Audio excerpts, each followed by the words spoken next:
Okay, so welcome to this discussion.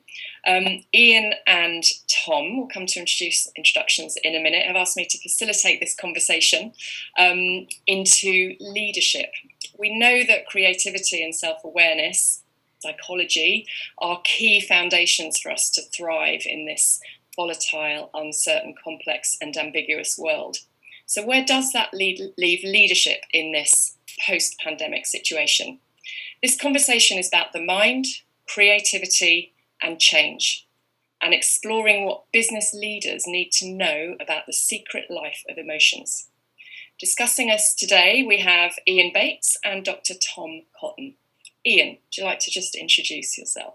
Hi, Ian Bates. I'm the founder and creative partner at Firehaus. We're a brand consultancy working specifically to turn scale-ups into brands. Thank you. And Tom? Hi there, so I'm Tom Cotton. I am founder and program director at Mind Environment, which is a leadership consultancy, and I work as a psychologist, and that has a clinical and an organisational application.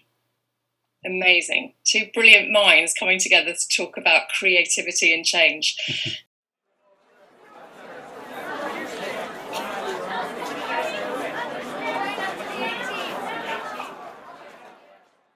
So what's the issue that leaders are facing at the moment? What's the main challenge? Well, clearly one of the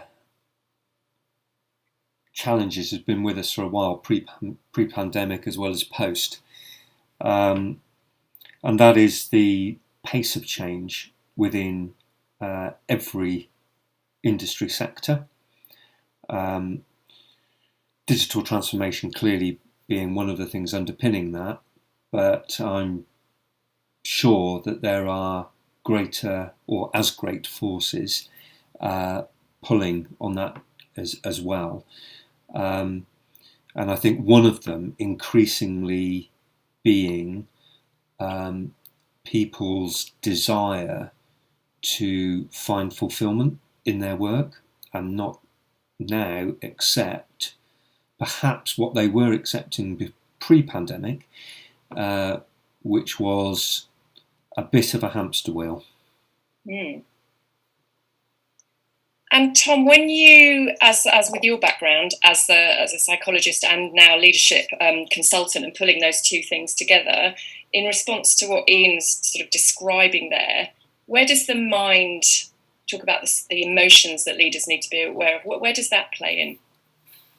So I suppose my preoccupation is if you're running an organisation, if you're leading an organisation, then you're dealing with a network of minds, as well as your own mind as a leader, because after all, organisations are staffed by people. And I suppose what sort of connects the work that I do clinically and the work that I do with leaders and organisations is how can you help people to work more productively with what's there, the forces that are at play. And I suppose my background being a psychoanalytic and existential background, one of the things I'm really interested in is how, as both individuals and as groups of people, in interaction with both ourselves and others, if that's not too complicated, what's very difficult to think about is the forces that are at play that don't normally enter into normal discussion. Mm-hmm. And so as people, organizations touch on some of the deepest, most powerful emotional material, but we are not very good at talking about what's going on. And that matters because if you believe, as I do, that a lot of the most powerful choices that individuals and organizations make are set at that level, then to not be able to connect with that and work with it productively can, on the one hand, it can produce all sorts of problems that we don't know how to deal with effectively. And on the other hand, it can be an obstacle to growth and creativity. So it really matters. And so my interest is how can one help individuals, teams, organizations to have more productive conversations internally, so to be aware of everything that's in play, and in an interaction with others. And it's a simple question, but it's also the answers, I think, are much more complex than the question belies.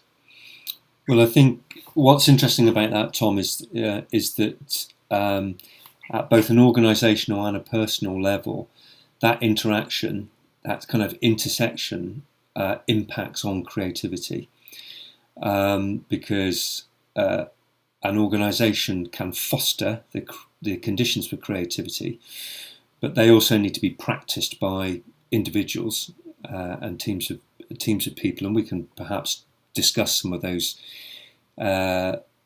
later. So yes, I think it's interesting that potentially those conversations, those discussions, or acknowledgement of the forces at work that you've referenced, the fact that they haven't been to date discussed within businesses, perhaps now as people are seeking greater fulfillment, I certainly perceive in work, they're looking for a greater purpose in their work. They're looking perhaps to be part of businesses who are able to articulate their purpose more clearly, whether that is a social or environmental purpose. Clearly that's incredibly important right now, but at least having clarity about what the business is there to do beyond purely making a profit. So that's interesting. Some of these pressures you see are coming now from interesting quarters. We see that major investment companies are looking for businesses to have that whole ESG component clearly articulated within businesses before they invest. From the likes of BlackRock down. So clearly this is something that's now been recognised at that super corporate level, as well as from that individual sense of belonging, a sense of purpose, and I don't know how you feel about Maslow's hierarchy of needs, but that sense of personal kind of self-actualization in your work. I think they're all excellent points, and I'm thinking how connected things like purpose, creativity, openness, authenticity, and well-being are in organizational life, and how, ultimately that has an impact on how sustainable a business is. Mm-hmm. And long-term sustainability has an impact on the bottom line, given that it's now, I think, accepted that it's a pretty powerful metric in terms of judging whether a business is a good long-term investment. So the health of the organization, beyond just bottom line itself, hugely important. Mm-hmm. And I think, the implications are obvious. If you're operating in an organization in which you're not able to engage in an open conversation about all of the obvious forces that are at play, then there's a degree of self-deception and self-delusion about what is at play. And then what you need to do in order to maintain that self-deception becomes ever more costly. So I'm thinking about a conversation that I had this morning with a client who's a pretty large business that's been acquired by a private equity business, and their main focus, the new owners, is on fattening the business up for sale in a year or two. And what they're really focused on is the bottom line and squeezing as much of the other areas of the business as possible, so it can increase the bottom line to make it more attractive when they float the business. But the problem is it won't be sustainable in the longer term, and it's not sustainable now. So it has a massive impact on well-being and the senior people in the organisation at every level in the organisation, questioning, what is the purpose of this business? Because it's not really working for me at the moment. No, and then it becomes very difficult to be a leader.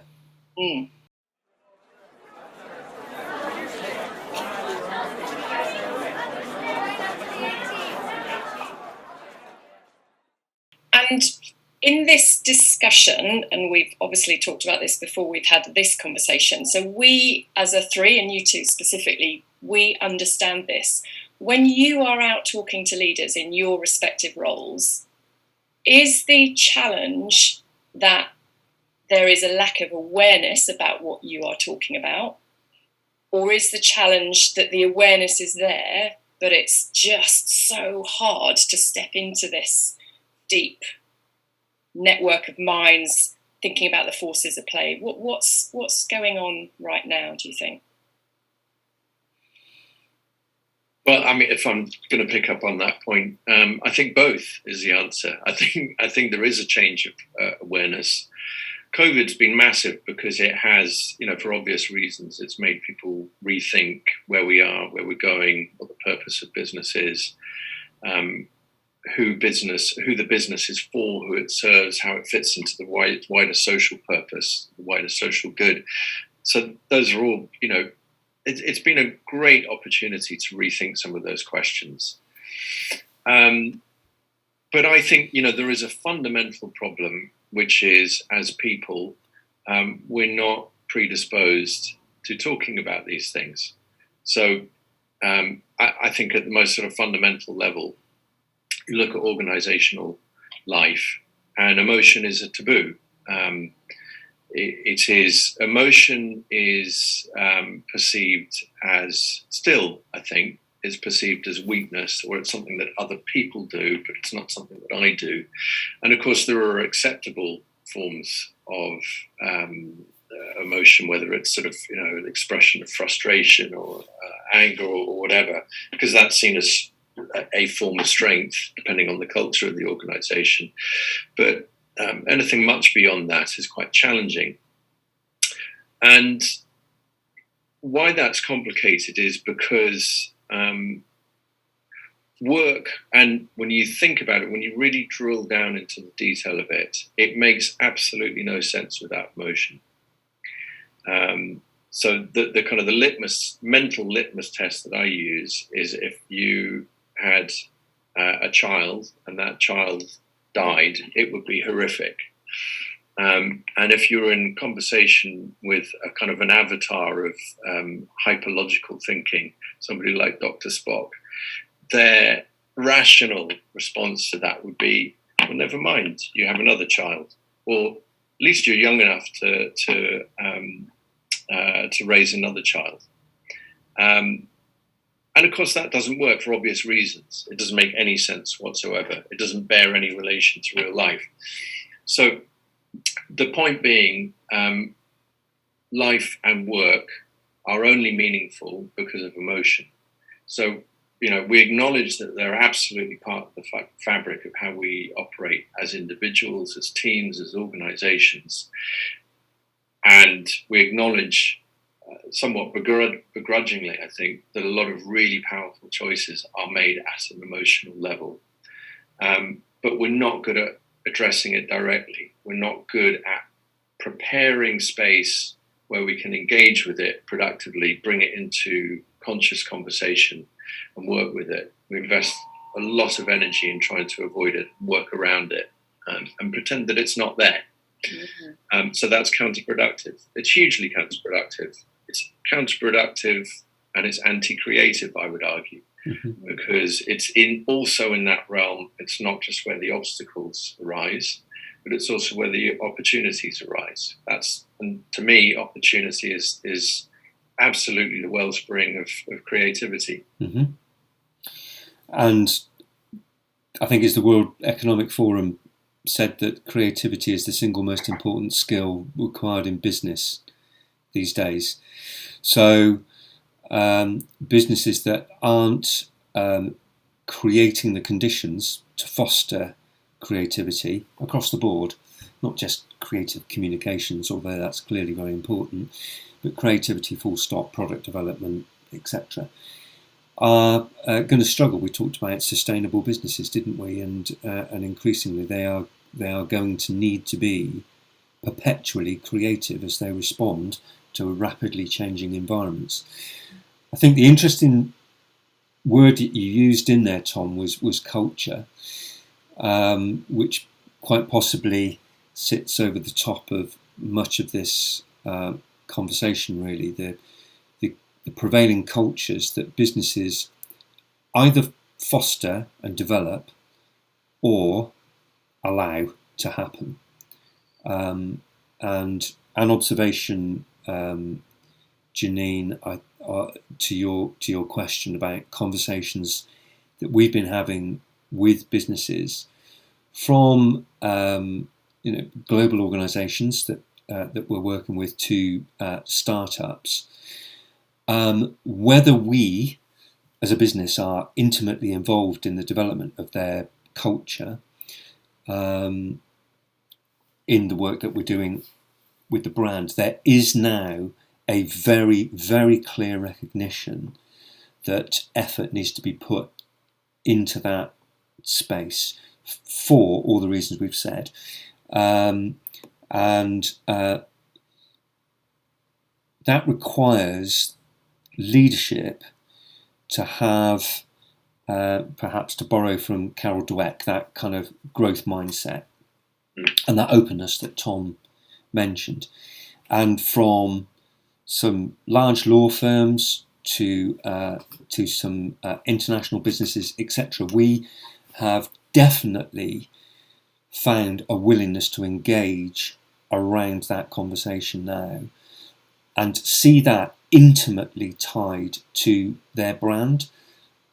What I struggled with for many, many years was this really poor concept of what a brand was, as articulated by too many businesses, which was, have you got our brand right on the advertising, i.e., had we put the logo in the correct position?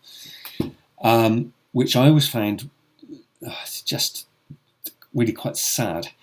Now, I think there is a really strong feeling that brand covers your behaviour so much more than just your communications, your outward appearance.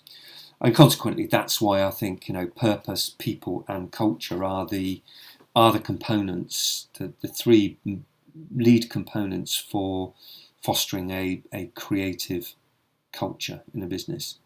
Mm.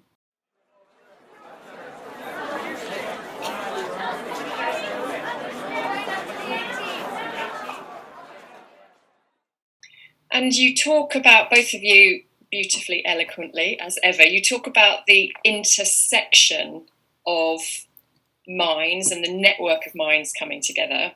And when you talk, I get a sense of there's, and even if we use the Carol Dweck growth mindset, there's almost a perception that that's from the outside in. Mm-hmm. And Tom, from what you're saying, I get the sense that this is about inside out. So how, in your experience, if I'm a leader listening to you and I'm going, yeah, I understand what you're saying, but how do I start to step into this difficult work?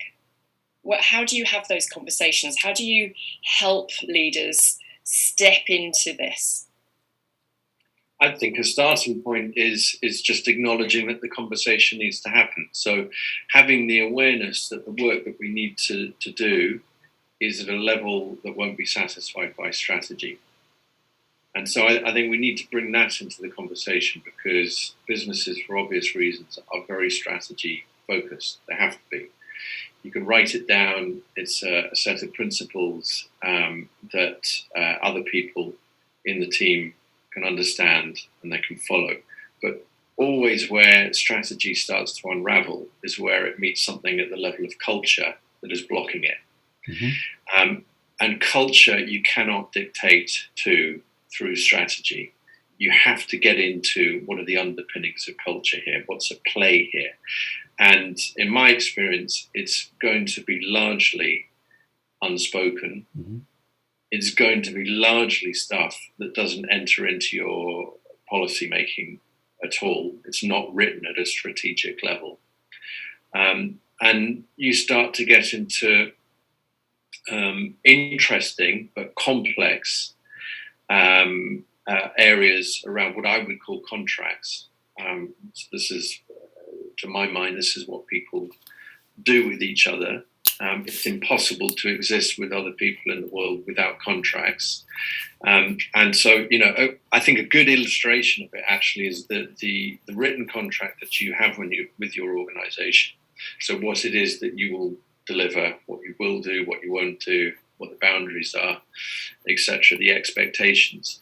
But there will always be an unspoken, an unwritten, non-verbal contract. And most people won't be aware of what it is. So it's driven by expectations, assumptions, often unspoken, and it's at a level of very deep emotion. So if you're acknowledging that what you need to do is you've got to do some work on developing the culture of an organization, because it's a really potent driver of your activities, then that first piece is just awareness of that's what we need to engage with. Second piece is, so what kind of structures do we need to put in place in order to engage with this? And that, I think, is where the expertise of somebody who works with creativity, who knows how to create the structures in which that creative work can happen, that's really important, or a psychological structure, whatever the case might be. Because you need to think through very carefully, what are the obstacles to this kind of conversation? What are people afraid of? How do we get them out of the strategic thinking into this broader, more creative thinking? Essentially, how do we get people to go deep so they can bring some knowledge back from there, fuse it together with the strategic thinking, and then you've got a much more powerful and comprehensive strategy that actually reflects what's going on in your organization. Just briefly, actually, to illustrate that idea, I often think of it as, because I come from a filmmaking background before psychology, I think of it rather like when you watch a piece of film, you're looking at the images flickering in front of you, but you're also, your other senses employed are your hearing. And storytelling is told at a visual level, but it's also told through dialogue and the kind of the emotional colouring that you get with a musical score. So it's happening on three different levels. And if you drop out any one of those, you start missing really crucial information. So you don't get a kind of a synthesized whole message. And so delving deep into culture and then bringing it back up, fusing it together with strategic thinking is akin, I think, to kind of presenting the whole intended story, not just a part of it. Mm-hmm. That's interesting. There's a quote, isn't there, that's attributed to Maya Angelou. I'm not entirely sure whether she did say it or not, but anyway, it's one of my go-to quotes. But people may forget what you said, people may forget what you did, but people will never forget how you made them feel. Yeah. I've had that on in many presentations, and although people may be rather tired with it and feel it's a bit obvious, I don't think it can ever be too obvious, because frankly, every business should have that on their wall as you walk into the office. Because that opens up, I think it provides a gateway to open up this kind of conversation that needs to happen, particularly for businesses that truly do want to really harness the power of creativity to take advantage of change and to develop a competitive advantage, etc. in there. I think one of the interesting things you've floated there, Tom, which I absolutely think everybody is aware of once you've said it, and not many people are willing to acknowledge before it's been floated, is this contract, these unspoken or unwritten, unseen contracts. I think that's a really interesting thing, and purely, if you take it back to kind of practitioner level, for the majority of my career, I've been a creative director and working in creative partnerships or teams or putting teams together, etc. And I think one of the bits of magic that can happen with a very, very good creative partnership, and over history they've invariably been partnerships, is the fact that that unwritten, unspoken contract happens.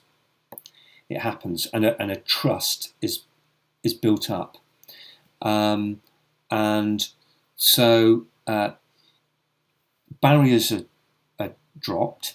You don't feel stupid in front of the other person as you're floating ideas and testing and making yourself feel uncomfortable and vulnerable in putting thoughts out into the ether, which just may be nonsense or rubbish as you are literally grappling with a problem. But you know that other person has got your back, that there's a trust there, there's a bond. And the magic happens, in that space, that intersection between those two people. In fact, we often refer to it as the invisible third person. Now that happens. I've seen it, and I've experienced it on many, many occasions. And by the way, when working on creative challenges, the overwhelming response is not one of finding a logical solution. It's finding an emotional one, and generally speaking, I know when an emotional one has been found because I feel it. Either personally when I have been working on projects and I just feel like you've scored a goal in the World Cup final, or you've met the person you want to spend the rest of your life with. It's just kind of, it is that visceral. And then you go back and use the rational to go, okay, that feels amazing. Now let's just check that it does those things that we need it to do. So anyway, there's that interesting interplay of emotions, logic and magic, perhaps. But I have seen that happen in broader teams where you can build that unspoken trust. Wouldn't it be interesting if it was spoken, if at that cultural level, so that more and more people felt that they were part of it, so that it wasn't happening at just a partnership level or just at a team level, but it's happening at a company level. And I think that's really what we're talking about here. Now, businesses may need to start at a manageable scale when grappling with some of these issues. So maybe it's something that they need to look at with particular teams or divisions or whatever, so that they can start to understand these forces at play. But ultimately, we know that, there's so much evidence that that fear kills creativity. And what creates fear? Well, very often it's the culture. And who creates the culture? It's the leaders. So, there's a pretty clear narrative here at where this conversation needs to start and the impact it can have.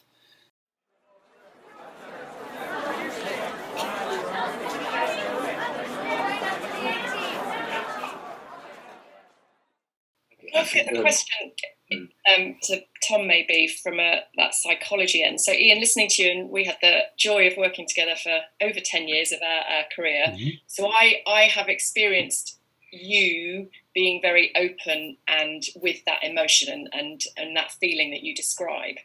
And I'm wondering, Tom, given what you said earlier on about leaders being, that's where we need to start. Do you find from a psychology perspective that there is a genre of leadership that is more or less open to these kind of conversations? So maybe someone with that capacity that Ian has, maybe that's not very common in leadership. I think it's a good question. My perception is that a younger generation of leaders are more open and curious, but I don't think it's a rule of thumb necessarily. So in other words, there's a kind of a generational cultural difference, but at the same time, I can think of plenty of leaders who are a little bit older, who are at senior level, who are also curious, open, and recognise the impact that they have in terms of the culture that's set within the organisations that they lead. I'd like to come back actually to some of the points that you were making, Ian. And perhaps this touches on your question, Janine. But just thinking how important and powerful the notion of trust is. And I think that's a really interesting way of putting it, that fear is a very powerful way of shutting down creativity. Mm-hmm. It's also a very powerful way of shutting down open dialogue. So in other words, our capacity to communicate about what we notice going on at a deeper level that we're pretty sure is having an important bearing on the decision making. But because we're afraid to speak out, we can't talk about it. So we just can't go there. So you're shutting down two really important areas there. Your capacity to make clear, well-informed decisions and your capacity to come up with creative solutions, massively important. Can't overstate that. The trust part, I think, is really complicated. In fact, actually, I've just been writing something about this. I think when you think about trust, you have to consider the role that masks play in the way that people operate with each other and the way that they operate in organizations. And I'm thinking actually of a conversation that both you and I, Ian, were involved in end of last year, one of Mind Environment's leadership forums. Mm-hmm. The theme was trust. We were talking about trust and masks. I think it touched on something very interesting there. But what I've been writing about recently is, to my mind, it's not possible to operate as an individual in relationships with other people in the world without some kind of mask.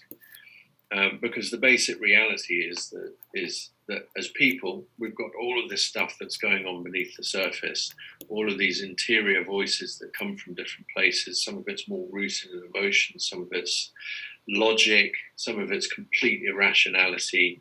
And it's all moving around there. At the basic level, as a human being, you're taking in a huge amount of data and you're filtering it constantly. So, beneath the surface, there's a kind of organized chaos. And there's organized chaos going on beneath the surface in me now as I'm trying to speak. There's all sorts of voices that are firing off. Mm-hmm. And so in order to mediate that, you have to present a mask when you're with other people, because that's what you engage with. We're all engaging with masks. And when you're talking about organizational life, we wear professional masks. They're governed by particular rules, and again, unspoken contracts.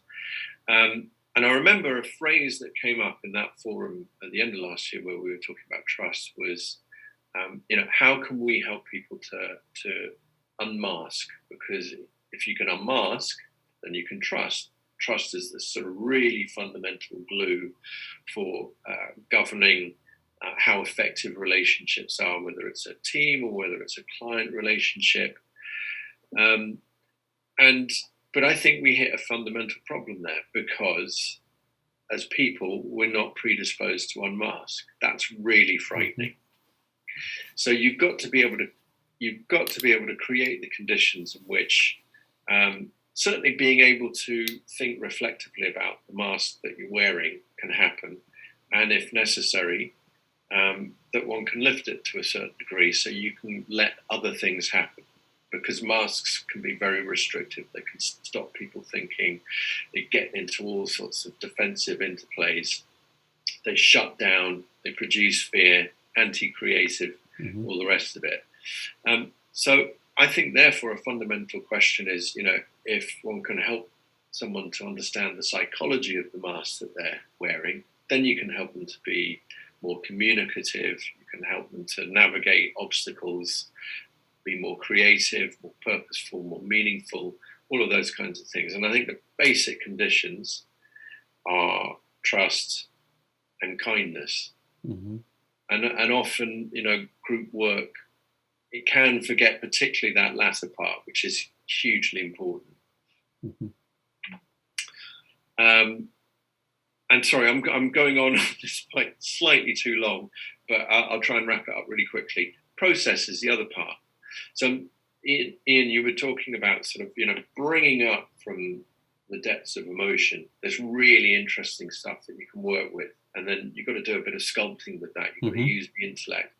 And it's sort of, it reminds me of not that I'm a sculptor, I'm a terrible sculptor, actually, but working with a block of stone or whatever your material is, you're allowing it to reveal itself to you. And you've got to start off with a vision, which is, it's creative, it's intuitive, it's at the depths. If you're trying to find that at an intellectual, strategic, operational level, you can't find it. There's a wonderful analogy, actually, I'm just going to reach for the book, by this Irish psychiatrist, called Pat Bracken. And he uses a wonderful image, which is, the difference between the conscious mind and the unconscious mind is a little bit like walking in the countryside at night and you've got a torch.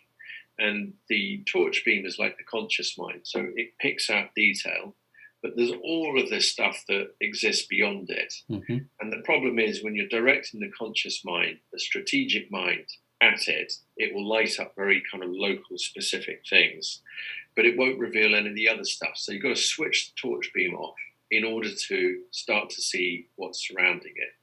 And then you can bring it back into the light, you can work with it. So back to that sculpture idea, you're going constantly back and forth, I think, between deep, creativity at that kind of level, bringing it up to intellect, what do other people think about this?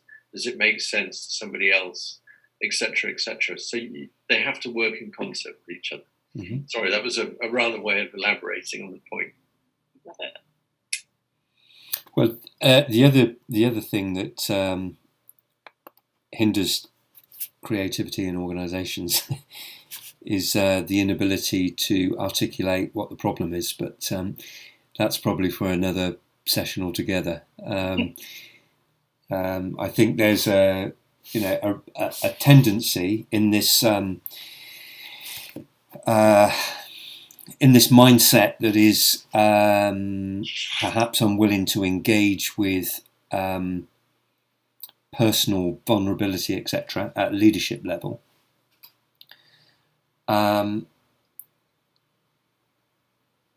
unwillingness to spend time on working out what the problem is you're trying to solve, jump into a solution so you can be seen to be leading, and setting people off in a train of work that is quite possibly going to be fruitless, that is highly emotional, etc.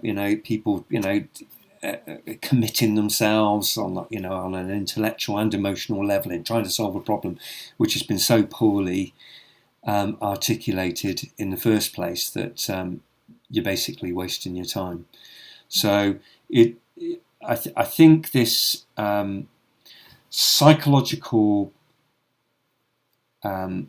understanding of the forces at play is unbelievably important for leaders to grapple with on a personal level, and at least to recognise, like, do I really know what I'm talking about?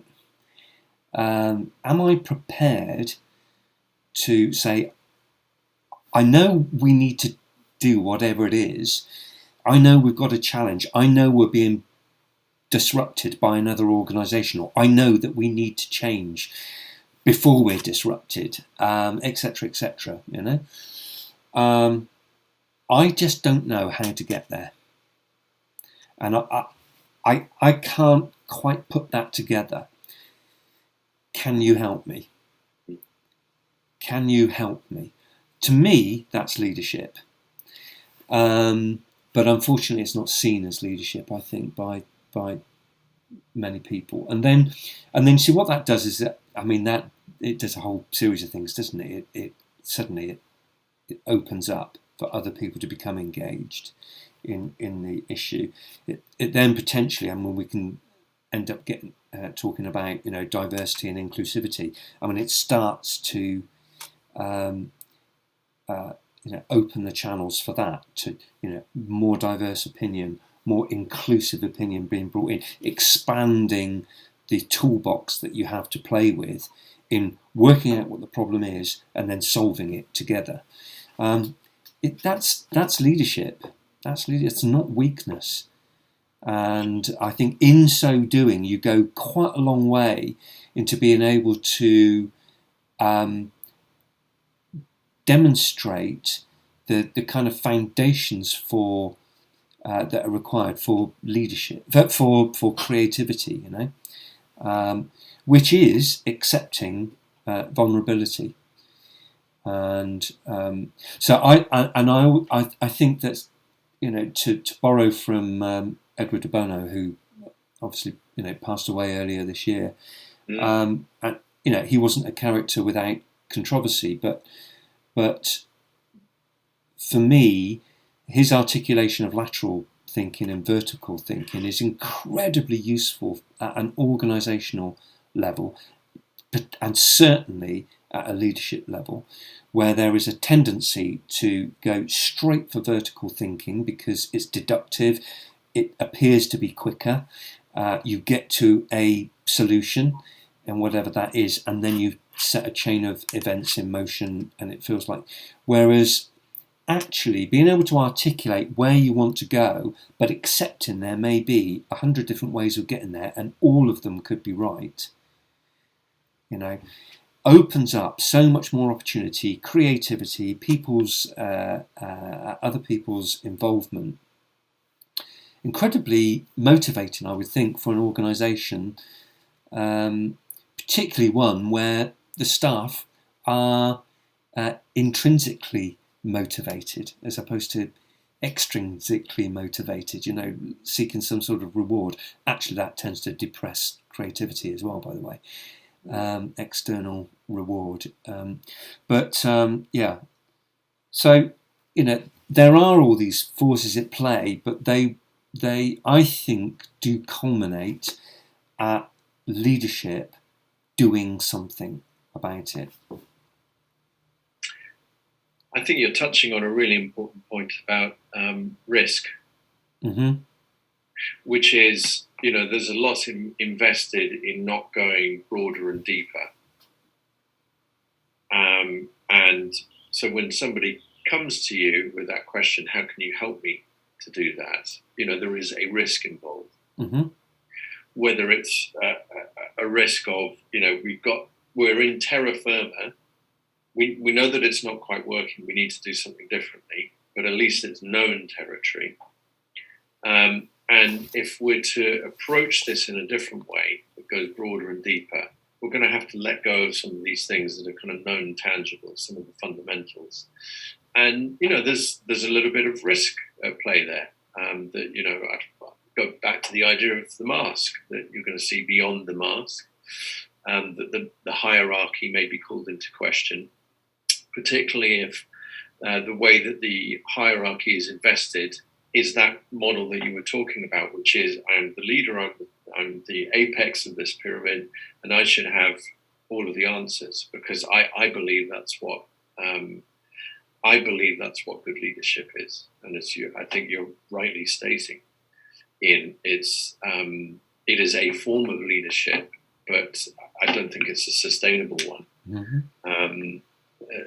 I think I'm going to go back to my days in film. Actually, as a director, you're very trusting of the crew that you put together, and they have to be experts in all of their respective fields. And if, as a director, you're trying to control every action and thought of your director of photography and your art director and your first AD and your producer, your sound recorder, so you're going to be in serious trouble. So you have to know when to let go and to defer to people who know much more about specific pockets of expertise than you do. Mm-hmm. But you're the one person that kind of holds the vision for everybody. But you've got to be able to trust to bring in all of that knowledge and expertise. And if you don't, then you're quashing creativity.